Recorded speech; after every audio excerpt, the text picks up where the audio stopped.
Aê, finalmente! Pô, tava pensando que era Finalmente. no teu pessoal, eu tava lá procurando, eu falei, pô, o Paulo não vai entrar não? Aí eu lembrei, não, vai ser no Basilado.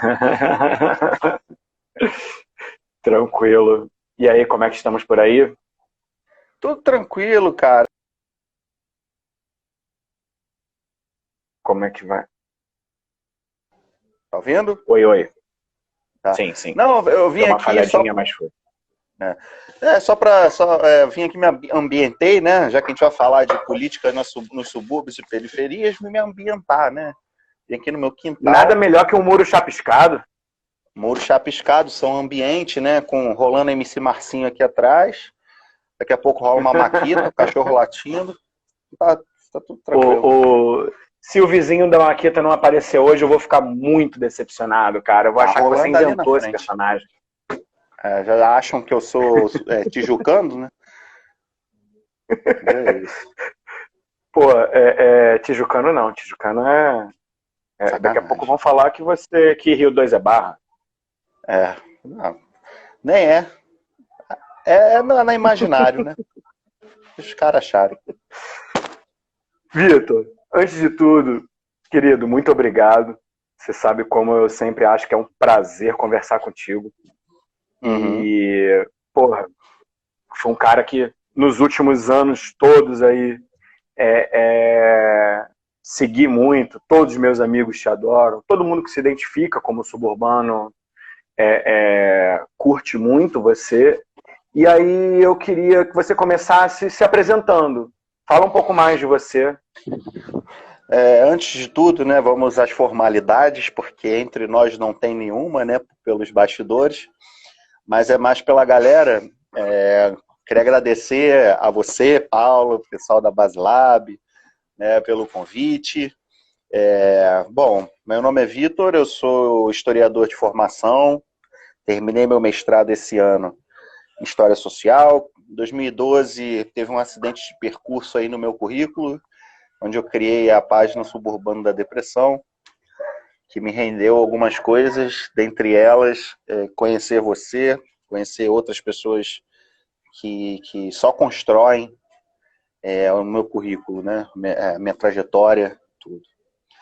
E é isso, a gente vem debatendo subúrbio aí desde 2012, falando para milhões de pessoas. Eu nunca imaginei que eu falaria para milhões de pessoas. Eu sou nascido e criado na Penha, né, EPI da Penha. Hoje moro em Sepetiba, na Zona Oeste. Morava na Zona Norte, moro na Zona Oeste hoje.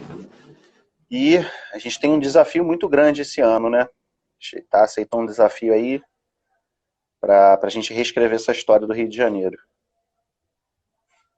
Pois é engraçado isso, né? Essa relação que começou como uma coisa... Pô, sempre admirei muito o teu trabalho e hoje a gente tem a oportunidade aí de estar desenvolvendo umas coisas juntos. Super... Pô, é muito legal. E eu sempre fico muito curioso, cara. Conta como é que isso começou, assim.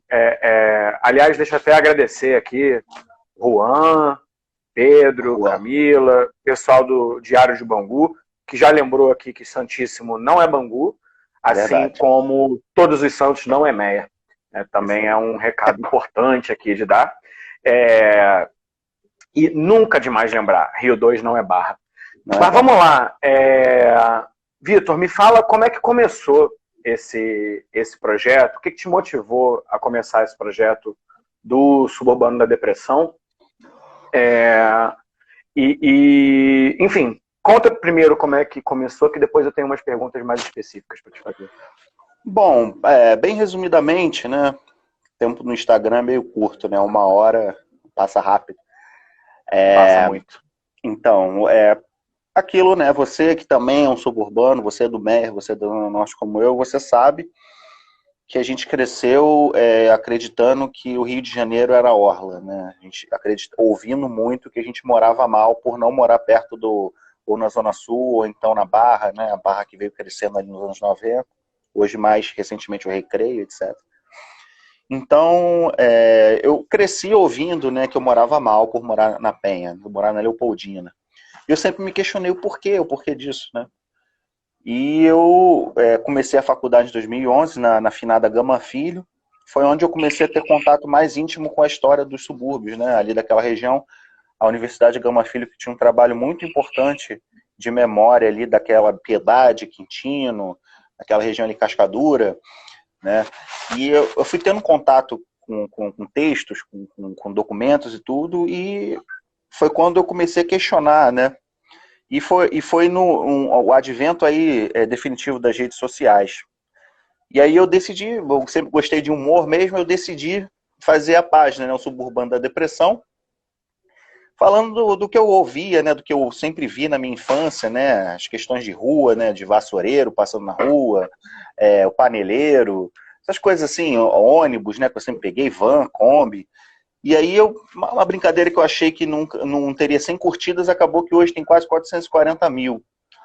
E muito questionando, a essência sempre questionando o porquê que o suburbano se deprecia, né? Se a gente tem uma história muito rica. E por isso que é suburbano da depressão, né? E com o tempo eu fui estudando e fui vendo que isso são sucessivos projetos políticos de depreciação, né? De privilégios de uma área da cidade em detrimento de outras. E, cara, uma parada que eu sempre achei muito legal você faz uma captação do processo da linguagem suburbana, periférica, né? Bom a gente explicar, a gente está sendo acompanhado por gente do Brasil todo. A gente fala muito subúrbio aqui, que é um termo muito específico do Rio, mas que é entendido como periferia aí em outros lugares do país, né? Como é que foi essa questão do desenvolvimento da linguagem, Vitor? De escolher as palavras que se usava, era uma observação do cotidiano, teve um estudo, foi um processo mais fluido? Como é que isso funcionou? A gente que vive nesses territórios, né? Obviamente, cada território com a sua particularidade, a depender da região, da cidade, do estado. A gente tem muito contato com as gírias, né? Isso faz parte do nosso cotidiano, né? É diferente de uma pessoa que não mora aqui querer forçar um Mac, por exemplo, né? Fala Mac, né? Que já nem está tão sendo mais usado. É uma coisa interessante porque a nossa capacidade linguística de adaptação, né, de coisas que são bem mirabolantes, assim, a gente, por exemplo, advogado, né, é normal a gente ouvir o advogado, né, o registro a gente ouve o registro, né, o churrasco a gente ouve churrasco, e a língua é uma coisa viva, isso só mostra que a língua é uma coisa viva, né, a gente... quem estuda letras, quem estuda o processo linguístico aí já mostra que essa questão de preconceito linguístico já não cola mais, que o importante é realmente se expressar, se comunicar. E a gente é engraçado que a gente, por exemplo, a gente tem os nossos códigos próprios, né? Por exemplo, a gente o carioca chama um ou outro, até mulher chama outro, por exemplo, de viado, né? Aí a galera acha que tá xingando, né? E o Facebook derruba e etc. Mas é interessante esse processo de percepção da linguagem, porque são os nossos códigos, são os códigos do território.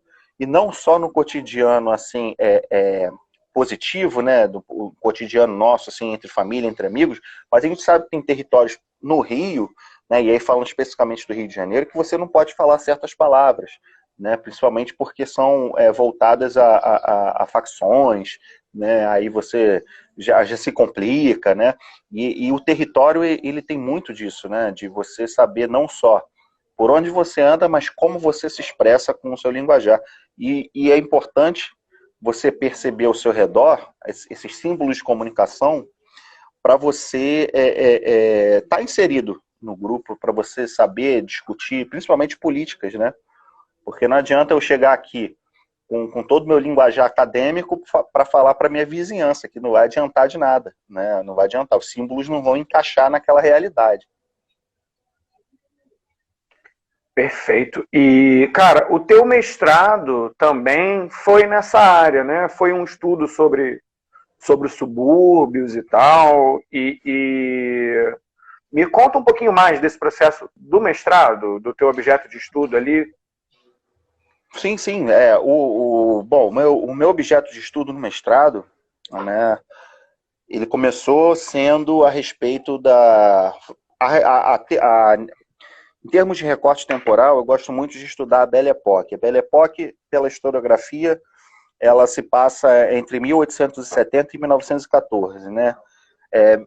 Fazendo um resumão, era um momento em que a sociedade ocidental branca europeia dizia que o progresso tinha chegado ao seu limite, né? Um momento muito expressivo de desenvolvimento tecnológico, cultural, mas aí reforçando um processo ocidental branco europeu, né? E isso atinge o Brasil, né? O Brasil nesse fluxo aí desse progresso europeu, né, atingindo as Américas, o Brasil, o Rio de Janeiro principalmente, ele começa a receber seus primeiros surtos industriais, a partir de 1880. E eu decidi estudar a fábrica Bangu. Só que eu não tive contato com as fontes primárias, e então eu troquei, eu decidi estudar a freguesia de Campo Grande, né? Freguesia de Campo Grande que deu origem a outros pequenos bairros, né, entre eles Bangu e Realengo, mas que hoje tem o Campo Grande, que é o maior bairro do Brasil em termos absolutos de população. Então, eu estudei essa interação do meio rural, né, que então, né, no período de 1889 a 1914, a freguesia de Campo Grande é uma freguesia rural. E como se deu essa interação entre a chegada de uma indústria têxtil no meio rural, uma expressão da modernidade daquele momento, em confronto com as tradições daquele local, poderes, culturas, etc. E eu estudo esse processo de modernização, não só do Rio de Janeiro, mas também dos subúrbios. Muito legal. E é impressionante, né? A gente que cresceu no... Você falou que eu sou do Meia, só vou corrigir aqui uma questão. Eu cresci entre o Camorim e o Meia. Camorim, que muito carioca nem sabe onde é que fica, mas fica perto da Projac. Entre a Projac e o Rio Centro, gente. E não é Barra. E também não é Barra. Claramente não é Barra. Mas hoje o pessoal que mora lá fala que é Barra. Mas o meu ponto é que a gente estuda, engraçado mesmo, nas escolas, por exemplo, a gente estuda muito pouco o processo de formação do subúrbio, da periferia da cidade, né? O que levou as pessoas para lá, dos processos de urbanização. A gente até estuda alguma coisa ali de Pereira Passos, a gente até estuda alguma coisa de, enfim, do início da formação carioca ali, mas e eu imagino que isso se replique em, obviamente, praticamente toda a cidade, porque o processo de educação ele vem sendo um processo elitista de fato, né? E eu acho super importante justamente essa retomada de lembrar que, por exemplo, Bangu começa aí, né, como um bairro operário, com a chegada da fábrica. Exato, e a gente não conhece a nossa própria história, né? Isso, e não conhecer a própria história é justamente uma ferramenta histórica de dominação, né? Exatamente. Isso é muito importante de lembrar. E você falou uma coisa no início que me pega muito, assim. Eu cresci detestando praia, né? Porque o acesso era muito difícil, aquilo não estava na minha realidade, aquilo não estava no meu alcance. E eu não tinha muita referência ali do que gostar dentro daquela parte ali do subúrbio, né? E todas essas questões que, na verdade, nunca foram pautadas de verdade pela cidade, né? Mesmo boas gestões recentes, o subúrbio ele sempre fica de lado. E aí o que eu queria entender hoje, assim, você tem quase 500 mil de seguidores aí, muito ativos, inclusive. O que mobiliza muito aí as emoções de quem está morando no subúrbio? O que está pegando para essas pessoas hoje, assim? A gente tem que começar esse assunto, Paulo, falando para a galera aí que está te assistindo, que é de fora do Rio, a gente tem que lembrar que quando a gente fala de subúrbio, a gente tem que sempre falar no plural, né? São subúrbios. Porque nós dois somos da Zona Norte, mas a gente sabe que tem lógicas totalmente diferentes na própria Zona Norte, né? Porque você tem a Zona Norte ali do Meier, né? Que é encabeçada pelo Meier, Tijuca, mas você também tem a Leopoldina, que já é outra lógica totalmente diferente, né? Aí você vem para a Zona Oeste, que são lógicas também absolutamente diferentes, né? Você tem aqui Zona Oeste mais Santa Cruz, Campo Grande, você tem uma Zona Oeste mais Bangu, Realengo, uma Zona Oeste mais Jacarepaguá, né? Então, assim, a gente fala em subúrbios, né? Assim, e as demandas são totalmente diferentes, né? O que pega mais na Zona Norte, né, por ser uma urbanização mais histórica, vamos assim dizer, onde se deu as primeiras urbanizações, tanto é que aquela região ali da Leopoldina, né, a chamada área de planejamento 3, né, é uma área que tem quase 83, quase 85% do seu território ocupado por algum tipo de residência, né? Então, assim, ali as questões são de forma latente a questão de, por exemplo, segurança pública. Né? Você tem ali questões ali que não só, aliás, não só segurança pública, mas qualidade do ar, arborização, meio ambiente, por esse avanço de primeiro momento, né, da questão urbana. Aí quando você chega aqui na Zona Oeste, você tem uma outra lógica totalmente diferente, que é o que pega a galera, que é a questão dos transportes, que é muito mais forte, né? E saiu recentemente o mapa da desigualdade aí da Casa Fluminense que mostra, né, que em partes aqui de Santa Cruz... Aliás, vou bater um papo com o Henrique na terça-feira aí sobre, justamente, vamos falar sobre isso. E assim, só abrir um parêntese, que o trabalho da Casa Fluminense é importantíssimo porque lança a mão de pesquisadores desses territórios, né, dos subúrbios, da Baixada, das áreas de São Gonçalo, Itaboraí.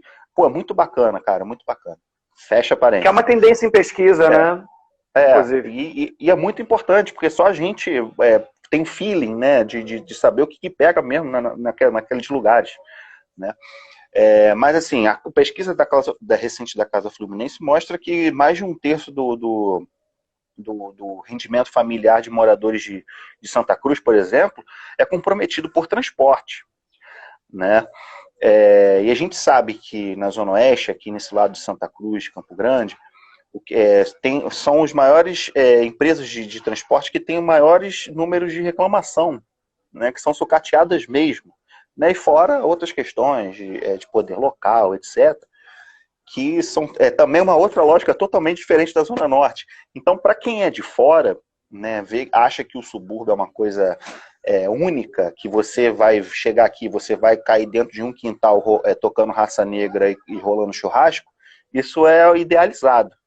Isso é uma idealização, posso até dizer, elitista, né, elitista branca da Zona Sul, que acha que a gente vive de churrasco, cerveja, pagode eternamente, né?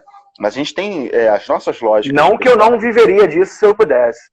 Não, isso é assim, as pessoas acham que a gente vive 24 horas, mas não é 24 horas não, gente. A gente vive no final de semana, né? E quando tem, quando rola dinheiro. Quando rola dinheiro. Quando tem pro churrasco. E quando não tem. Mas aqui a gente tem questões que a gente quer debater, né? A gente tem, por exemplo, questões de patrimônio. A gente tem as maiores orlas da cidade do Rio de Janeiro, a maior faixa de orla de praia na cidade do Rio de Janeiro, no município do Rio de Janeiro, são os subúrbios, que vêm das ilhas, as orlas das ilhas, as orlas da Baía de Guanabara e as orlas da Baía de Sepetiba, que juntos aí são em torno de 45 quilômetros, né? Então, tem coisas assim que a gente precisa abrir os olhos, né, para retomar essa reescrita da história do Rio de Janeiro, porque, como a gente fala, a gente não vive só como a gente falou, a gente não vive só de churrasco, não vive.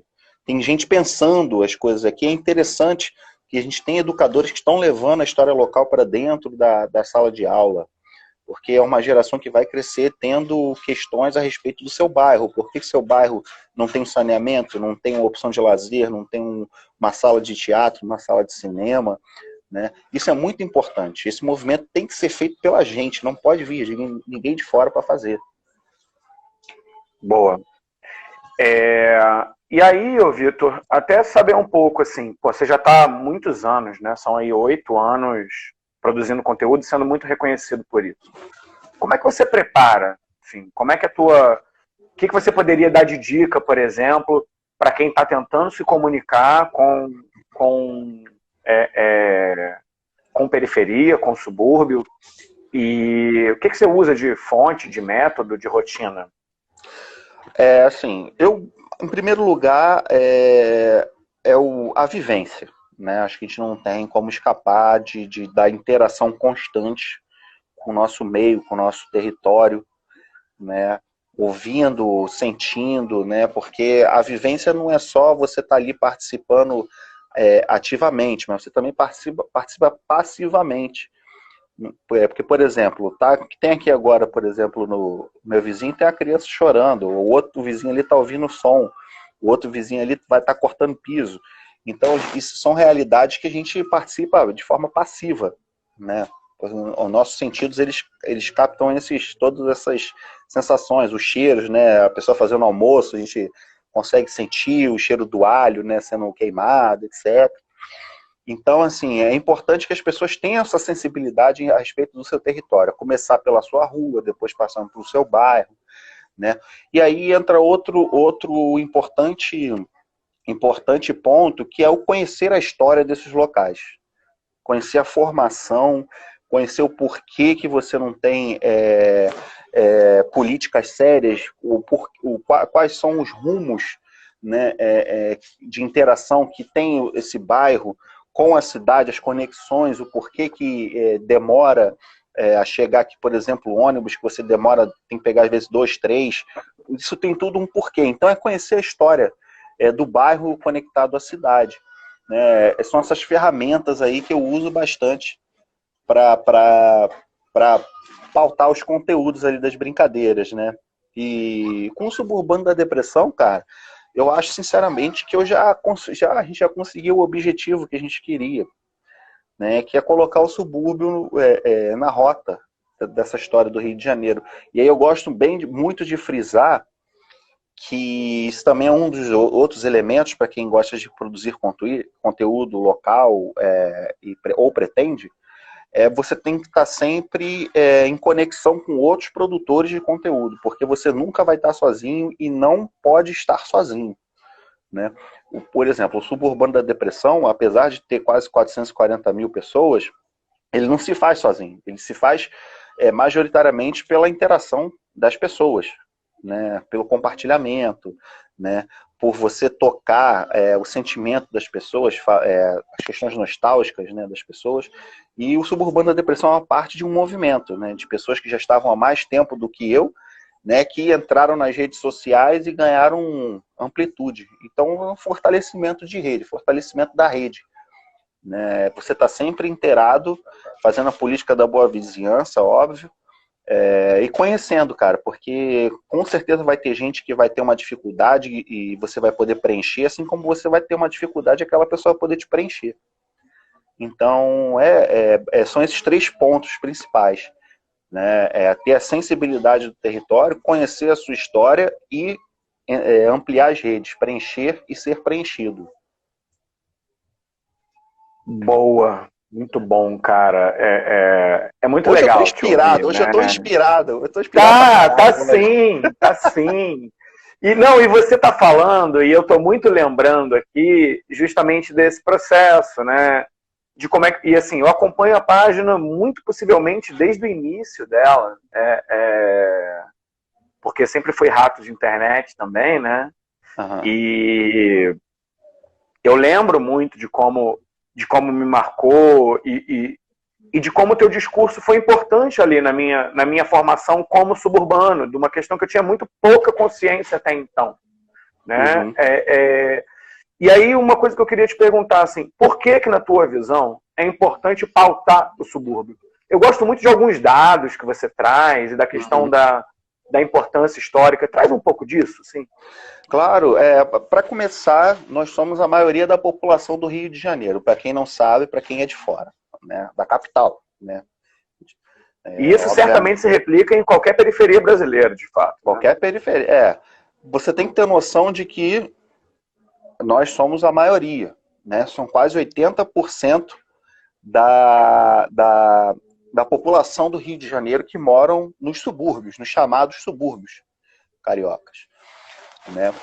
E isso é muito importante porque os subúrbios, né, eles começaram a ser depreciados por uma lógica de construção, de ampliação de cidade, para atender um novo momento do capitalismo, né, ali por volta de 50, 60, né, onde você começa o processo de migração do norte, do nordeste para o São Paulo, Rio, por conta de um impulsionamento industrial, né, naqueles anos de Vargas, JK, né, isso vai se acentuando ao longo da ditadura e tal, e dentre os territórios, né, que foram loteados para receber esses fluxos, né, constantes, né, que vêm desde o final do século XIX e vão só se acelerando, né, muita história acaba sendo colocada ao chão, né, apagada, né, para vir outras histórias vêm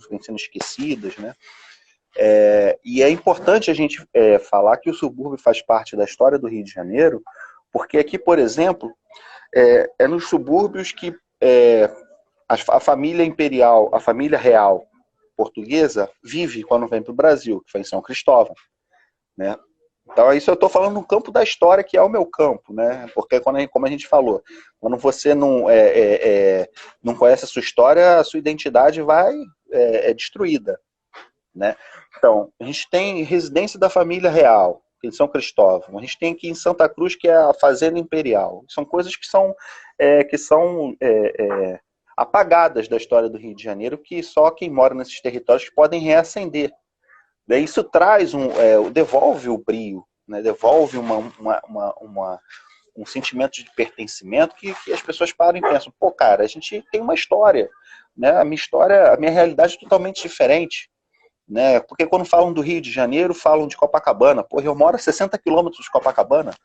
O que eu tenho a ver com o que a minha história tem a ver com Copacabana? Nada, né? Obviamente, eu gosto de frisar que a gente nunca vai ser esquecido como cidade de praia. Rio de Janeiro é uma cidade de praia, vive da praia. Isso é muito bom, né? A gente tem que valorizar sim os pontos turísticos da Zona Sul, né? Se eu falar que não, eu vou estar sendo hipócrita, né? Mas a gente quer o mesmo tratamento para as orlas, por exemplo, de Sepetiba, né? Sepetiba aqui que é uma importante orla pesqueira aqui da Zona Oeste, também da cidade, né? A Santa Cruz, que teve um importante matadouro que abasteceu por muitos e muitos anos a cidade do Rio de Janeiro.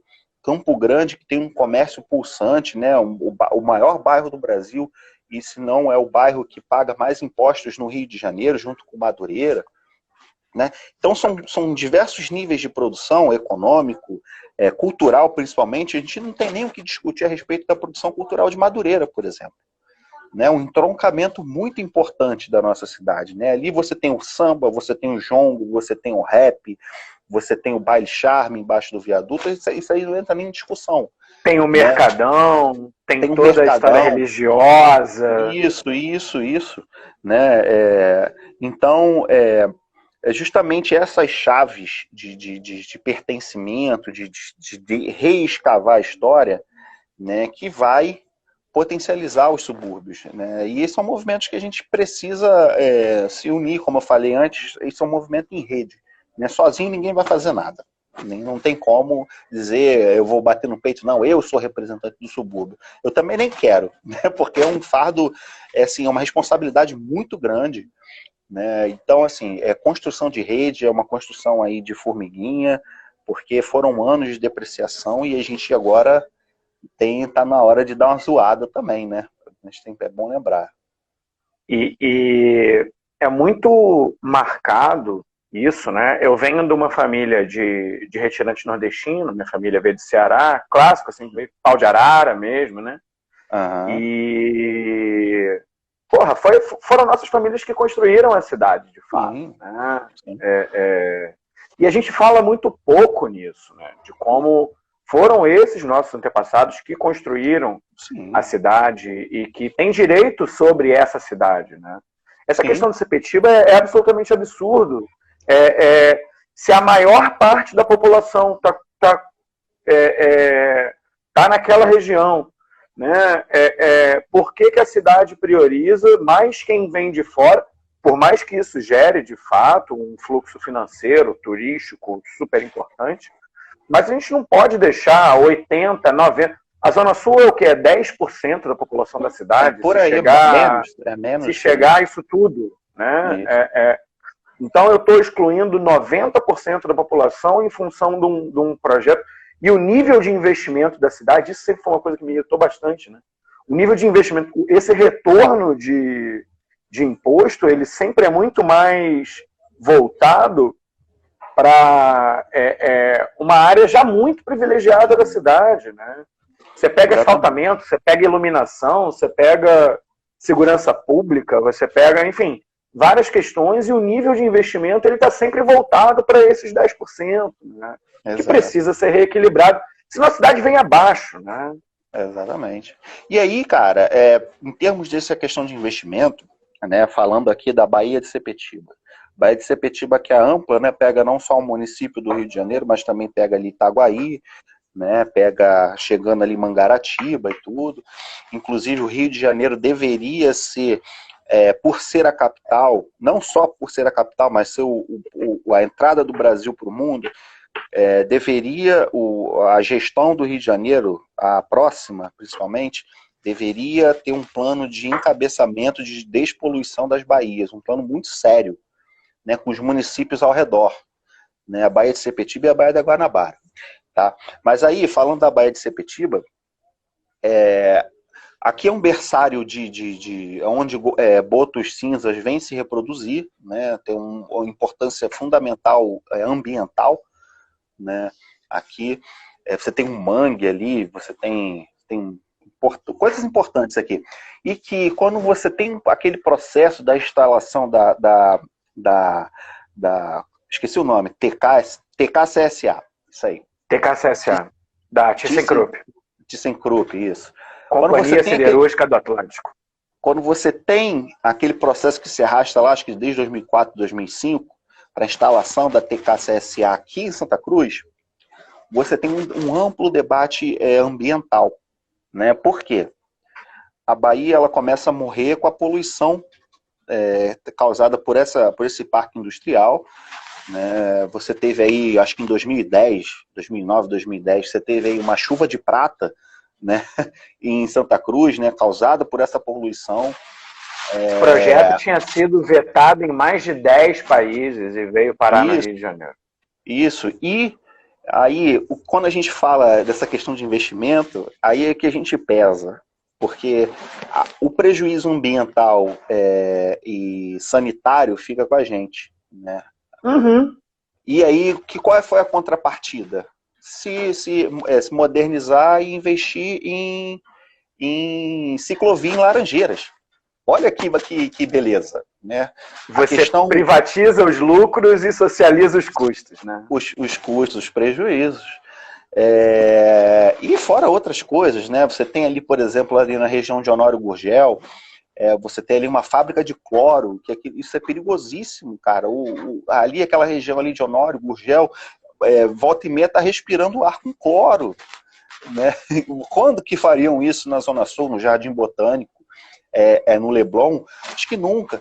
Para a gente ter uma ideia da história, aquela região da Lagoa Rodrigo de Freitas ali era um bairro operário, era um bairro pobre, até um certo momento, até que a elite descobriu que viver perto da natureza era a nova tendência, né? Então, naquele processo de expulsão, aquelas pessoas pobres foram jogadas para cá. Você falou do Pereira Passos, é importante que a formação dos subúrbios, né, você falou da família, né, isso remete ao Pereira Passos, começo do século XX, porque o meu bisavô ele foi operário português, de Trás-os-Montes. Ele chega, mora na Gamboa, casa-se, eu acho que com a prima dele, né, que é a avó da minha mãe,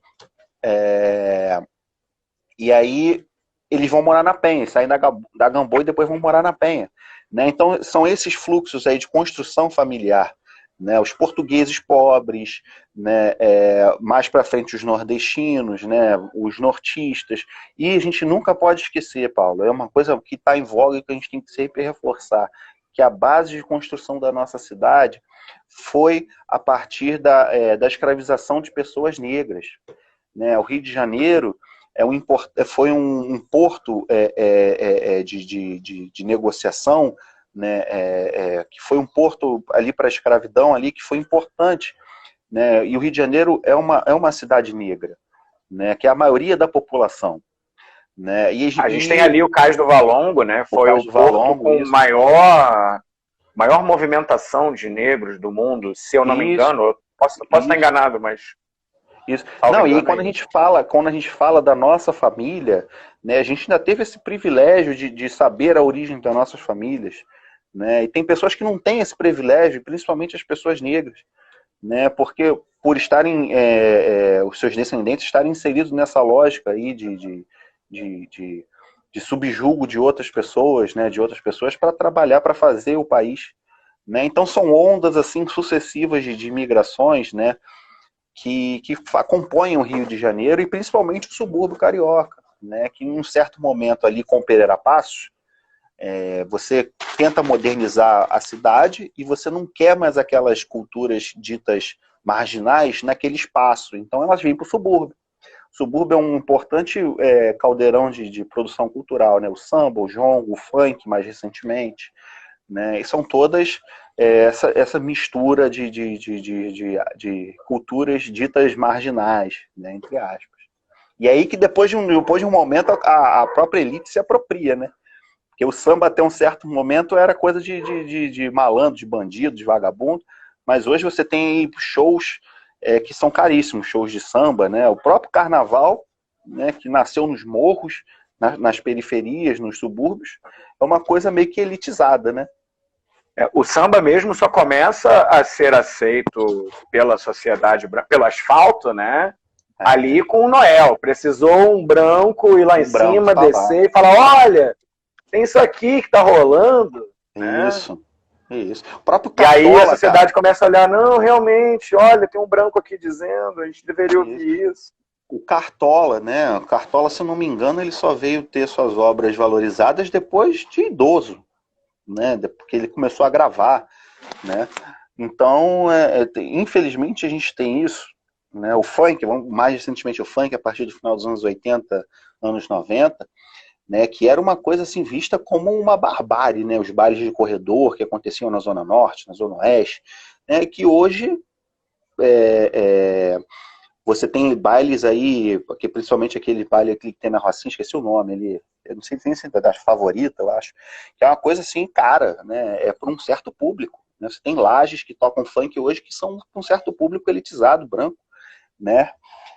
Mas é legal, cara, que eu gosto desses movimentos que acontecem nas redes sociais, né? Você tem aí os DJs, por exemplo, os DJs ali da Penha, né? O FP, o Renan, aquela galera que produz, né? Produz a partir das redes sociais e que colocam o funk como uma produção legitimada pela favela, né? Que é da onde veio.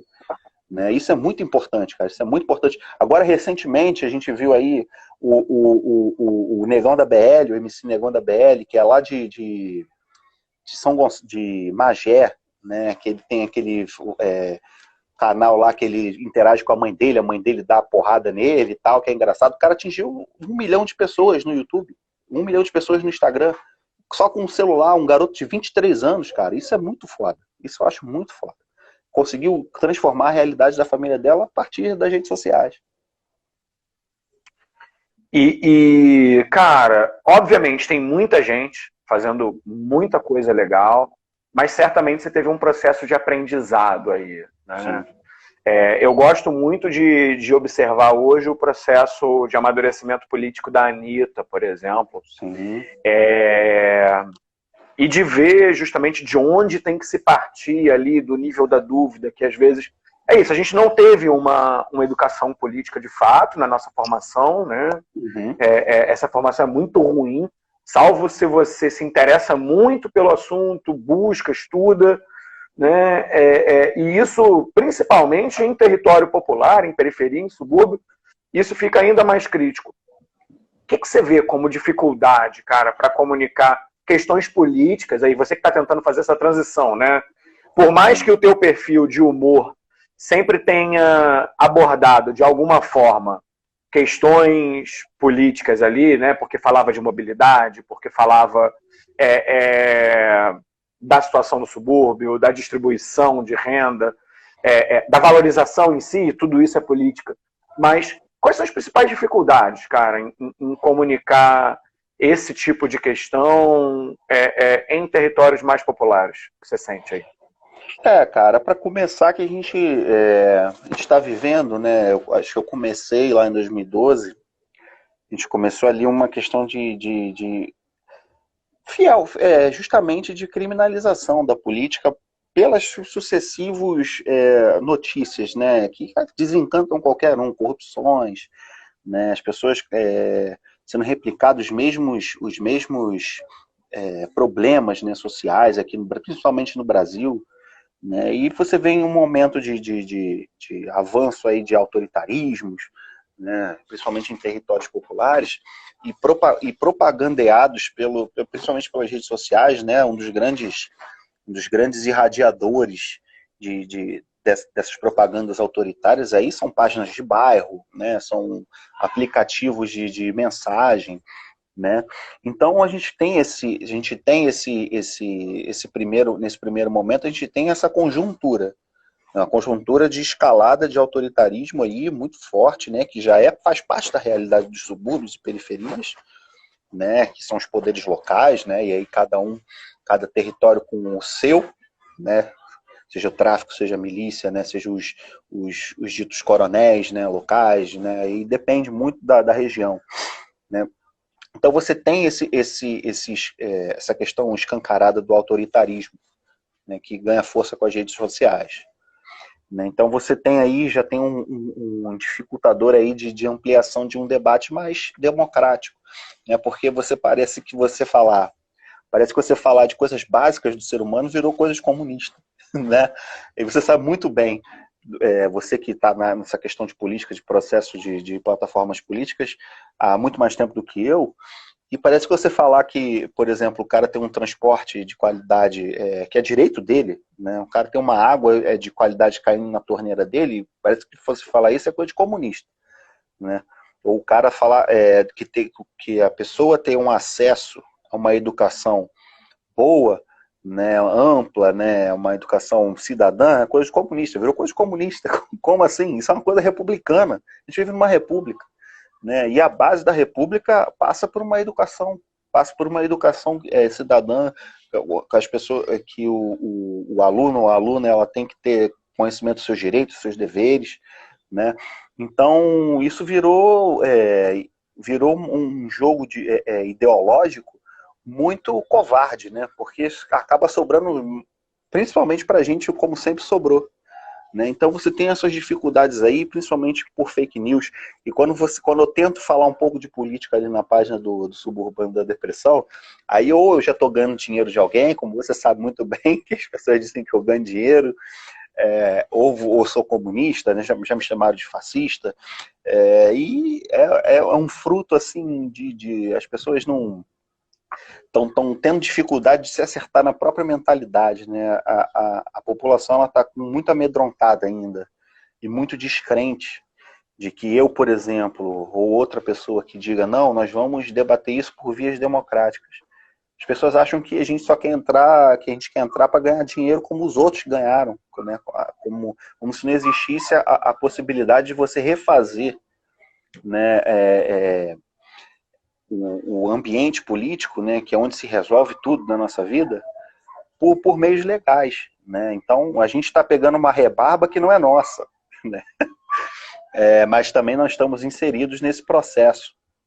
Então essa é uma das grandes dificuldades, né? A dificuldade de você bater de frente com um imaginário que é milimetricamente projetado para a gente acreditar que nós vamos ser mais um, né, ou que a gente vai morrer se a gente for fazer, que a gente vai sofrer represária, porque a gente acredita e diz que, porra, não, o fulano é burro, né, o fulano na presidência é burro, tá sendo burro. Cara, não, o cara tá sendo, o projeto dele está explícito, o projeto do cara está explícito, né, que é a implosão da política, do que se conhece como política, né, a política democrática. E a gente tem que burlar isso, né? Mas a história nos ensina, né? Graças a Deus nós temos a história, que isso são ondas, né? Isso vai passar, nós vamos passar por isso, mas a gente tem que passar por isso tendo projetos claros, né? Do que a gente quer, o que está latente aí que a gente precisa resolver. E comunicação do suburbano da depressão, acho que me deu esse tato aí para saber o como falar, o que falar, o momento que fala. Porque esse momento de pandemia, Paulo, que eu estou em casa, né, por ser asmático, não posso ficar saindo para rua, isso tem sido muito importante para a minha própria autocrítica. Porque tem coisas ali no suburbano da depressão que não servem mais eu ficar repetindo. Né? Então isso é muito importante, está sendo muito importante para a minha formação enquanto pessoa política. Né? Que é um processo de amadurecimento aí mesmo, sim, né? Natural. Sim. Você está há 8 anos ali produzindo conteúdo, né? Já sofri ameaça, já sofri xingamento, mas ao mesmo tempo já sofri. Eu vejo pessoas que se espelham ali numa brincadeira e que é muito bacana, cara. Você falou de uma coisa que eu acho muito interessante.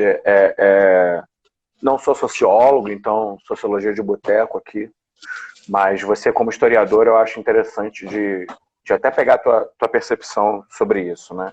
A formação periférica e a formação suburbana, mas principalmente a formação suburbana carioca, ela leva, primeiro, a gente convive com a violência muito de perto, né? Sim. É muito difícil existir alguém que tenha crescido num subúrbio carioca que nunca tenha tido contato absolutamente direto com arma, com droga, com...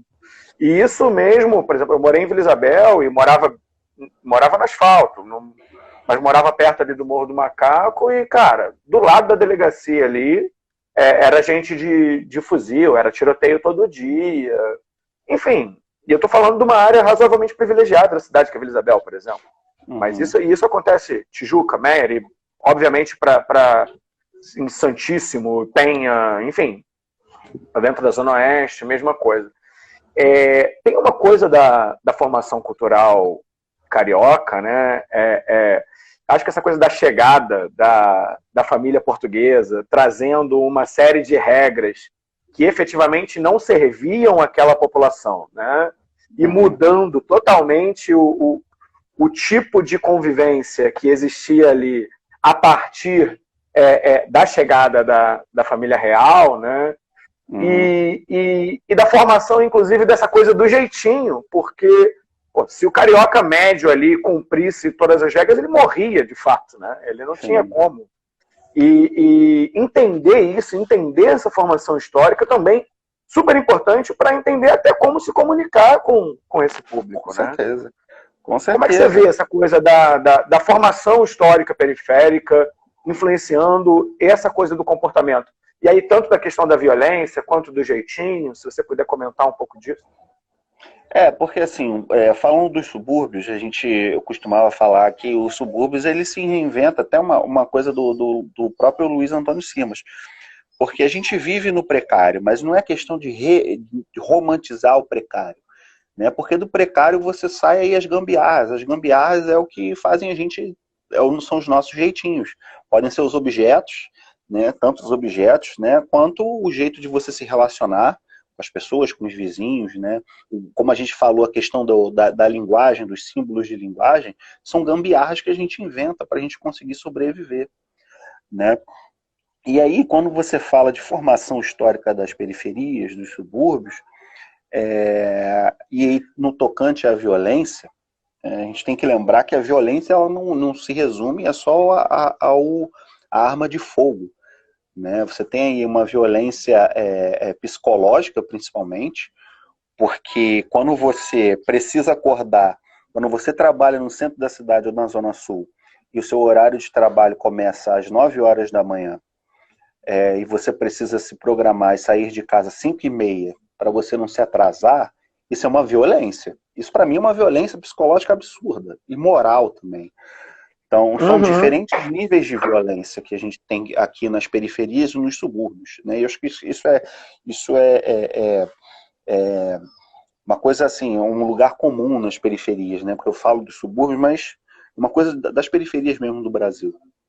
Você tem esse processo de violência psicológica, você tem o processo de violência moral. Né? Você cresce, por exemplo, num meio em que as pessoas dizem que se um homem chora, ele está sendo mais fraco.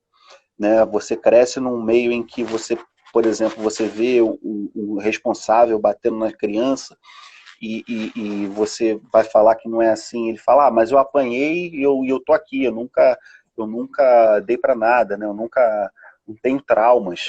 Né? A pessoa acha que ela não tem trauma porque ela apanhou na infância, né?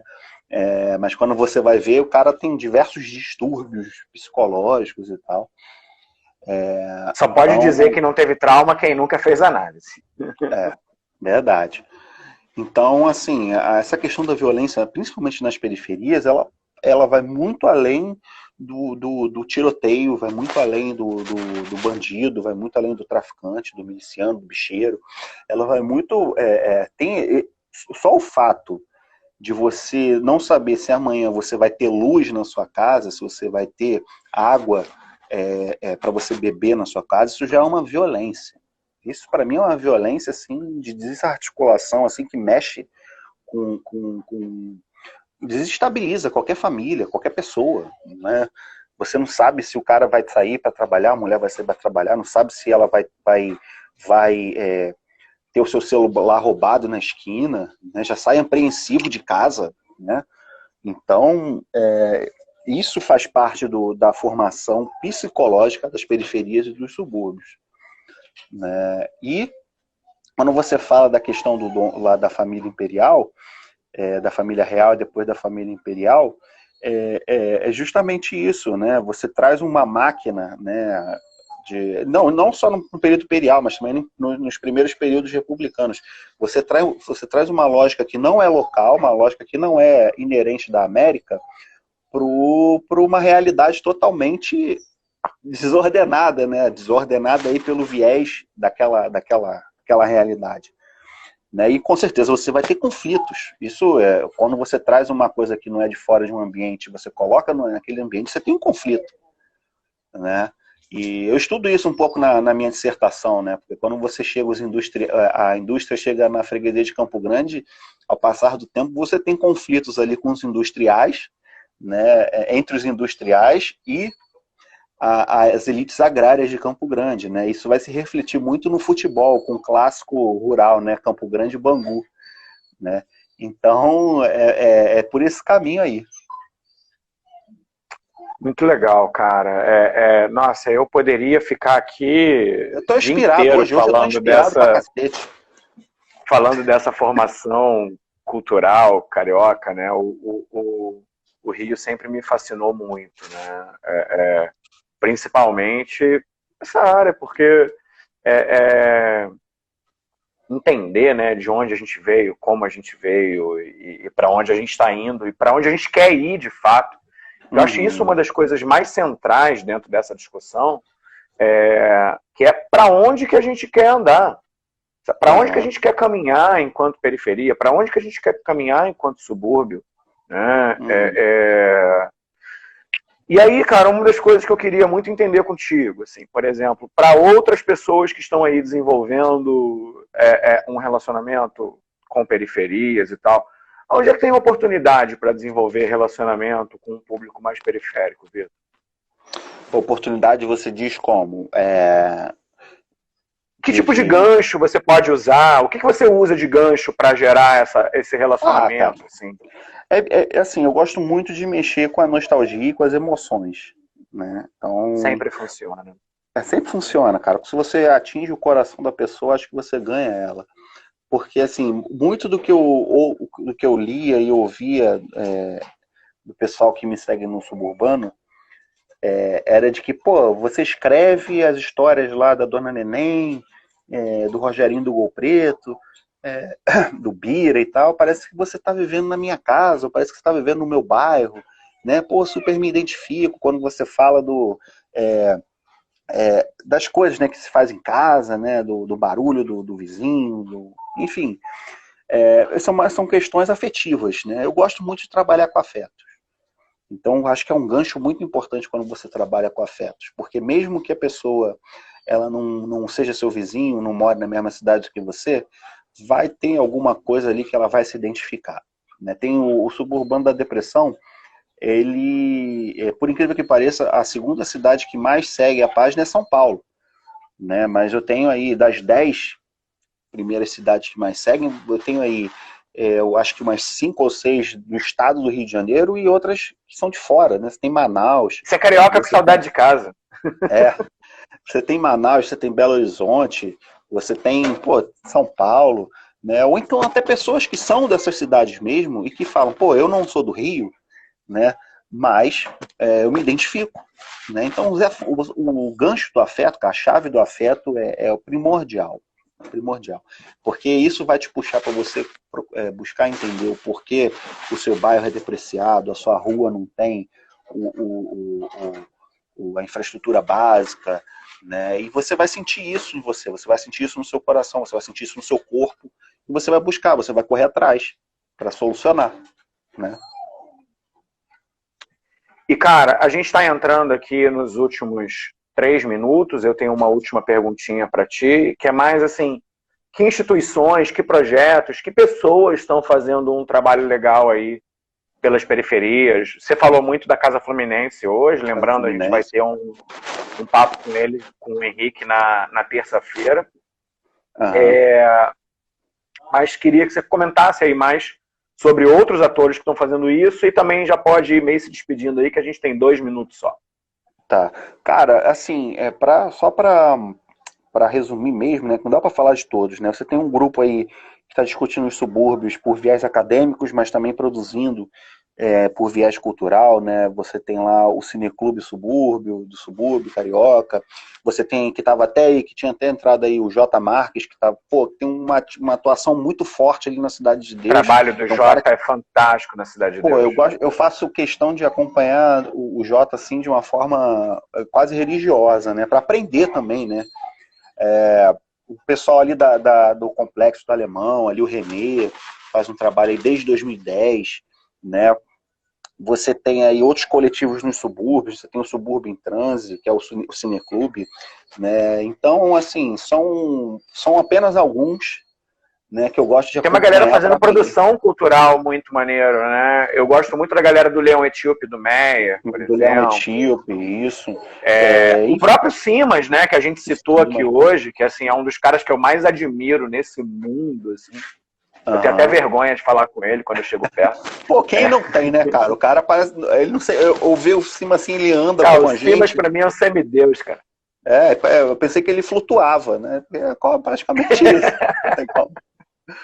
Gente muito boa, receptivo pra caramba, pô, muito bom. E aproveitar, né, agradecer o espaço que você, a Base Lab, estão me dando, né? A gente já tem intimidade, já, né? A gente não tem essas questões aí de nenhuma frescura entre a gente.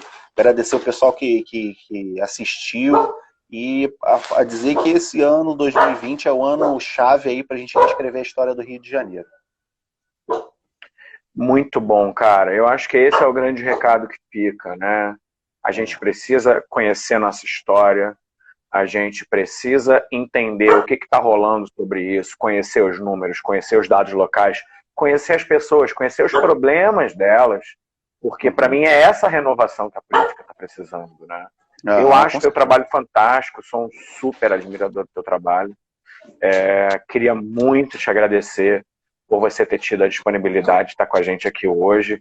É sempre um prazer enorme poder trocar ideia contigo e principalmente de falar sobre esse lugar de onde a gente veio, né? De ter a oportunidade de reescrever nossa história. Te agradeço muito por isso. Valeu, Paulo. Pô, um grande abraço. Sempre precisar, você sabe que, porra, só convocar, né? Você sabe que o inverso também é verdadeiro, né? A gente vai estar aqui para tudo que você precisar por aí, irmão. Gente, muito obrigado a todo mundo que assistiu a gente até aqui hoje. Um excelente final de semana.